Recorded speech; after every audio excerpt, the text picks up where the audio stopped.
Welcome to Triumphant Spirit, America's World War II Generation Speaks. This program is a series of broadcasts featuring the stories of a generation that fought and won the Second World War. No matter how they fought the war or where, on the home front or the battlefield, each veteran featured on the program contributed valiantly to a victory that changed the 20th century. Here are their stories in their own words.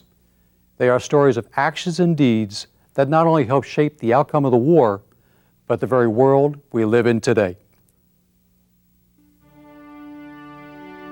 As terrible as it was, World War II had to be photographed and filmed for the world to later recall and visualize what the war was all about. Assigned such a mission was the 165th Signal Photo Company. Based in England, its men were tasked to go in harm's way to photograph the European war for posterity.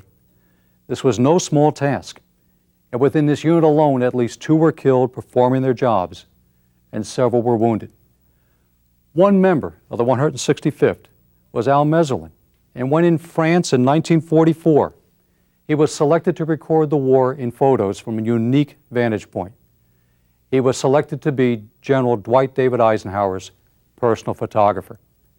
From September 1944 on, Al photographed Ike conferring with Allied leaders, conferencing with his generals, directing the defeat of Nazi Germany, and accepting the surrender of the armed forces of the Third Reich on May 7, 1945. Al's photos are those most associated with the historical final phases of the war and have appeared in all the standard text on World War II.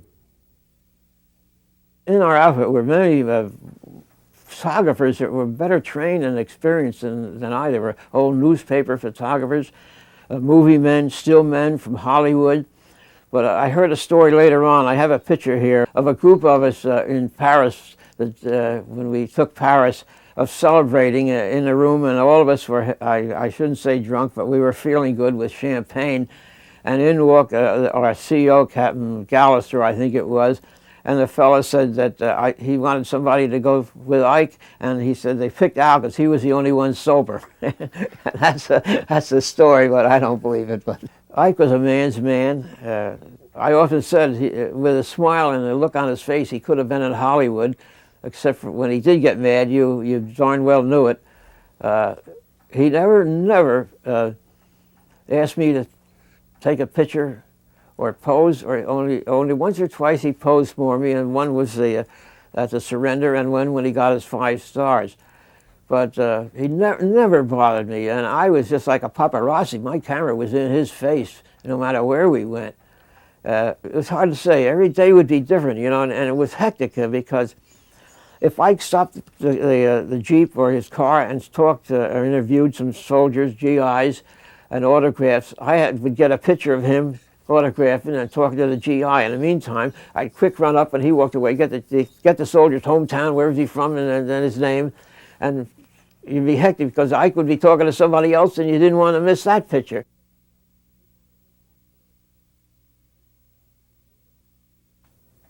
In London, one day when I had to fly back some film in, a V-2 or a V-1, a buzz bomb landed about 2 blocks where I was. I was in a Red Cross club, and I landed on my can and ran over and to where the crater was because I was assigned to shooting pictures of bomb damage and all while I was there in London. But I didn't have my camera and I was sick, and who showed up but Churchill in slippers with his cane. And he was very convivial. He was so friendly with us, I couldn't believe it. He posed with pictures with us, because I said he posed with pictures. I didn't have my camera, but up walked a civilian Air Corps engineer with a camera. And he saw my patch and he said, "Would you take some pictures?" I had be more than glad that I knew, because in my mind I know what I was going to do. He wasn't going to see those pictures again. And Churchill posed with us, and the engineer took pictures of me, of Churchill with his arm around me and all, and they didn't come out. The pictures I took of him with Churchill came out beautifully. But and I gave him the camera, but I stole the film. I hid the camera in here and took the film out. And I guess he realized it a few days later, and he traced me down and went to our lab, but no way he could have ever gotten those pictures because the censors even cut around the figures because they didn't want the Germans to know that those bombs were hitting London. And that's all I can say is the British people have guts. What I saw, you'd come out and you'd see an old woman shaking her hands to a bomber going over, swearing at him. And to this day, when I just marvel, not only London and all, but what they've done to rebuild these countries. When I saw them, they were shambles. There was nothing left but dust and bricks. And you go over there now and as if nothing happened. I just marvel how they ever did it. I'm going to use the picture. On the right side of the picture is Air Marshal Tedder. And then there's Churchill and Ike, and I think the British general is Sir Alan Brooke, Chief of Imperial General Staff. General Dwight D. Eisenhower, Supreme Commander, and Prime Minister Winston Churchill, and in the background is Sir Arthur Teller, Air Marshal Teller. Oh gosh, Patton. Well, you can just look at this picture and tell what Blood and Guts was like. His men really liked him, even though you hear a lot of stories. You could always tell when he was coming to headquarters. His Jeep painting. I never had any problem, as you say, with Patton. And he was always congenial and happy. It seemed around Ike, as this picture shows. Well, here he's being congratulated by Ike for what he did at Bastogne, and I can still see him coming up on a tank in the snow, and all the tanks with him in the lead. But from what I've seen of Patton, you hear a lot of talk that he was pretty bad when visiting a hospital. But I took some pictures of him going through the hospital and signing autographs on casts and just treating the soldiers as if he was their father. I saw him one day walk through a doorway and lift a soldier up with his two arms and laughed and kid with him and say he was as young as he used to be. And it's sad how he was killed in an automobile accident when you think of what he did. Really, though, you hear some of the old soldiers saying, well, he was a thorn in our side, but we really needed him. We sure did when I think of what he did at Bastogne when he came up. I thought General Montgomery, who knows, was out of joint. I shouldn't say that. But when he ever came to headquarters, we used to all kid, here comes Nibs again. He rarely came to Ike, though. It seems like Ike always visited him.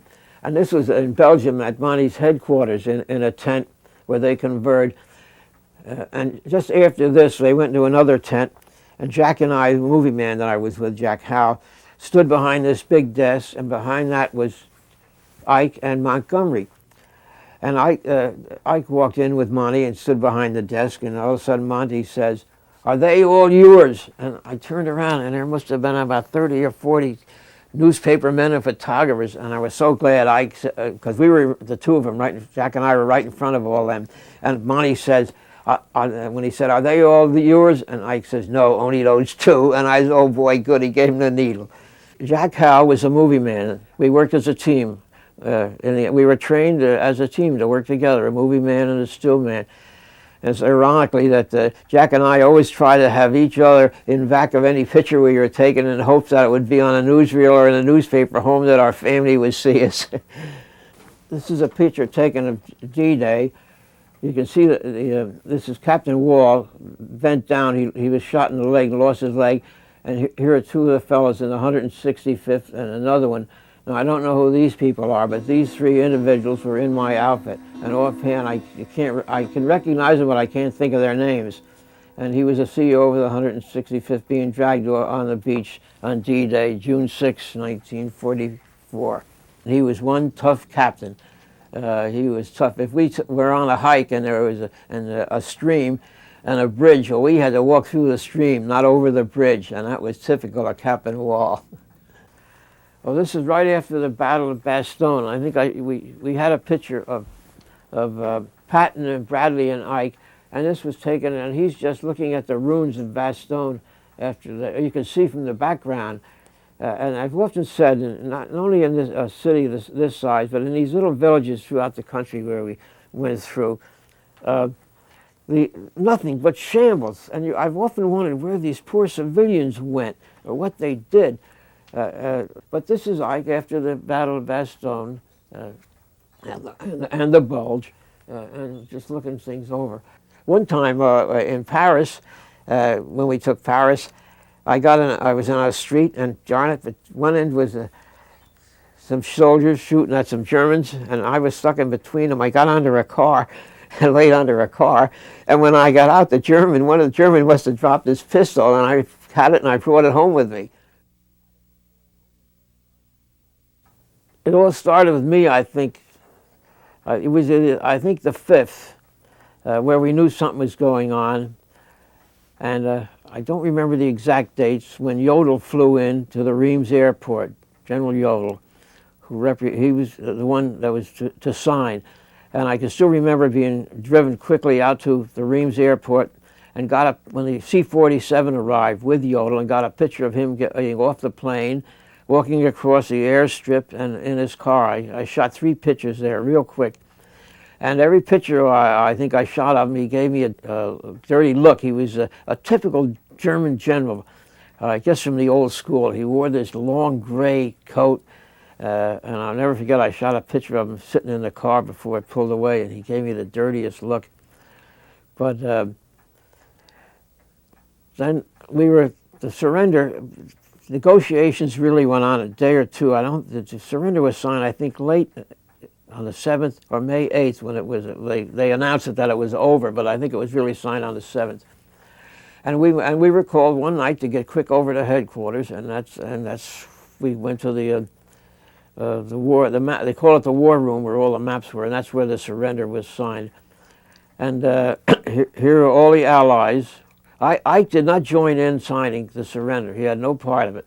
The Allies sat on one side of the table, and the 3 Germans sat on one side, and back of them, roped off, were all the photographers and newspaper people, correspondents that had no freedom in the room. Jack and I were entirely free. You can see pictures of me climbing up on the chairs behind him, shooting the camera in the German's face. But the surrender signing was very short and quick.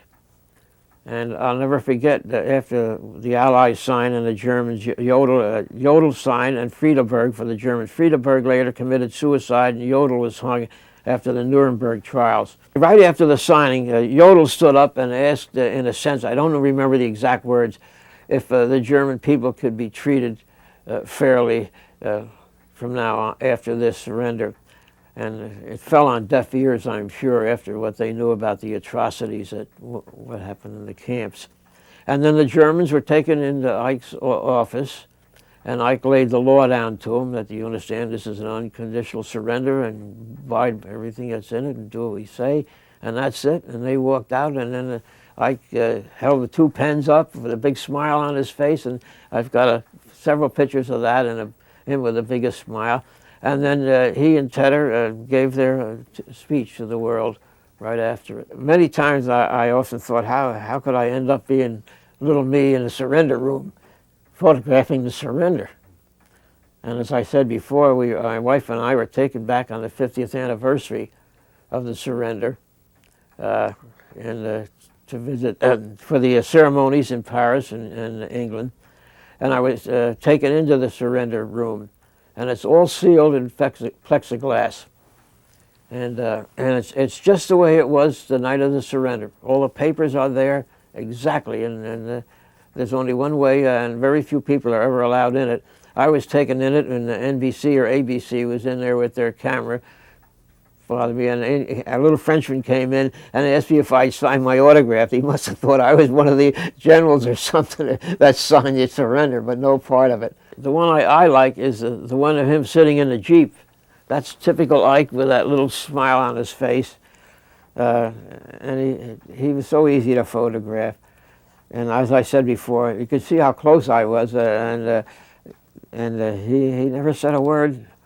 I guess he knew that's what I was there for. Was just to get pictures of him, period. And this could have been early, because this is when he had his 4 stars. And this is a machine gun unit on the Jeep. They asked me to take a portrait. Well, I had no idea what to do, to tell you the truth.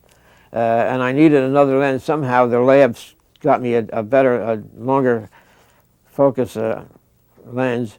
It's funny, in this you can see there's this matchbox for his cigarettes. And I stood on a chair and I had my flash on the camera, and I also lined another one up to fill in. And I tell you the truth, I was scared to death taking this, and I got afraid, I hope it comes out. But I was very lucky. The only thing happened, the flash bulb hit the U.S. insignia, and they had to do a little work in the dark room to blacken it out. But it turned out to be one of my other famous shots. Being close to him as we sit here and talk was very rare. Maybe once he came out, we were, I don't know how it came about, back at Reams in the headquarters. It was snow on the ground. And he came out, and we had, he posed with the photographers, we kidded around, and who was out there but Kay Summersby with Telka, his black dog. And we kidded around and took pictures, and he posed with us, and we just had a good time laughing. One other time when I first went with Ike, he had a group of us in headquarters have a drink with him. And as I said before, I ended up, and I don't think I ever had anything but a beer in my life, if many of them. And he gave me a glass with about that much straight scotch in it. And I took a sip of it, and to this day, he probably is wondering how the plant got killed in his office. I'll never forget, I got home. I didn't have 2 cents to my name, with 2 big duffel bags. And my wife worked in a bank in Newark. And the bank, she had gone home because apparently her job was finished for the day. But I went into the bank, into one of the officers I knew, because I worked in the same bank before I went in service. And he gave me, he rode me home to my. I was married. Irene and I got married during the war, and when I was in Louisiana maneuvers, and from there I had to report to Washington, to the Adjutant General, for a 2 weeks leave furlough. And while I was home, then I had to go back, and I was already over the Brooklyn Navy Yard to get on a ship to go back to Europe. In the meantime, the Jap war had ended while I was home for those 2 weeks. And what happened, I got into this, to be interviewed by this captain about going back overseas, in which you can imagine how I felt. And I got very upset and blew my top. Got mad, and he said, you don't want to go back? And I said, no, sir. He says, go down to Fort Monmouth to the hospital and rest. And about a week or 2 later, I was out of the Army with a discharge and home. And I can never forget, I was down there. I think every soldier that went home for every night took home sheets and blankets. And to this day, I'm so mad I didn't keep my speed graphic camera. How do I see my role in history? To be lucky to be here. No, my role in history was the pictures that I've taken, and because I know they'll be in our archives forever, and that future generations can see what our leader Ike was like from the pictures I've taken. You know, it's funny, I never realized, I'll bet for 30 or 40 years after the war, that I really had what I had in these pictures. It's funny, all of a sudden there seemed to have gotten an interest in people like you. And people ask me to talk to schools and church groups, and not until then did I realize what I had. And I've often wondered, too, how little me ended up photographed the surrender, which is probably one of the greatest events in the history of our country. I hope I've been of some help, and you've enjoyed it, and our younger generation is all I can say. War is hell. The only nice part of it, you make some darn good friends.